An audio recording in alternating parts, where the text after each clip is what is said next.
Welcome to this Windows Computer and Technology channel. And somebody has asked me about something that is absolutely a problem because of the nature of what it is all about.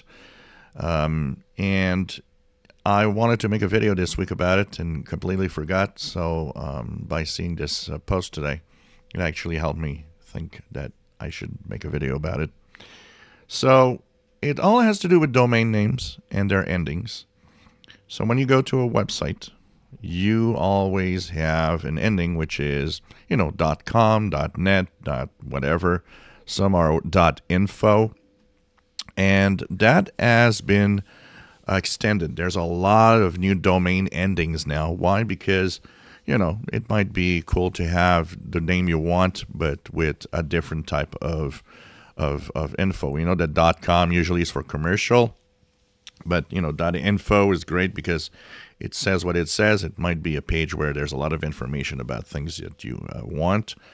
So these domain names ending are, of course, useful for a lot of sites.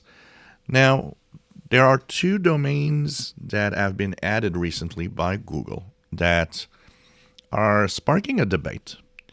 One of them is an ending in .zip, Z-I-P, and the other one is an ending at .mov. So why is it such a problem? Well, maybe you have noticed that some files that you download are zipped or compressed. And often you'll have an archive of a lot of files all put together within a zip file because it makes it easier than downloading 57 different files. The problem is a lot of aggregators and email providers and even Twitter, there's an example where Twitter actually does it, because it now is a domain. What happens is that when you upload files or send files in different ways, instead of acting as a attached file, because of the name that ends at .zip or .mov, it actually triggers the browser to actually go to the website that the file name is. Now, that is a problem because one of the issues with this is that malware might be driven through that.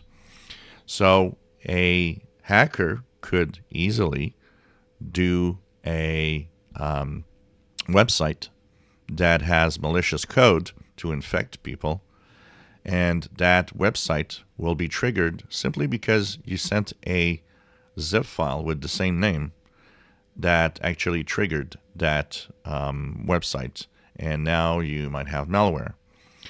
Now, the danger is not immediate, and we don't think that there are going to be thousands and thousands of fake domains just to infect people. But it is a possibility, and there will be something that's going to happen with that for sure. And we already have an example that was actually discovered by a firm called Silent Push Labs.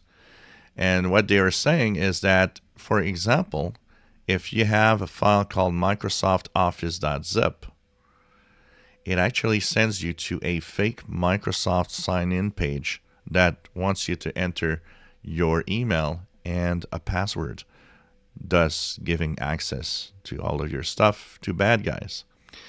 So this is actually an example that it is dangerous.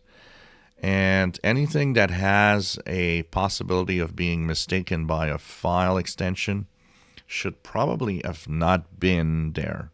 Nobody asked for that, and it does create a possibility of getting hacked.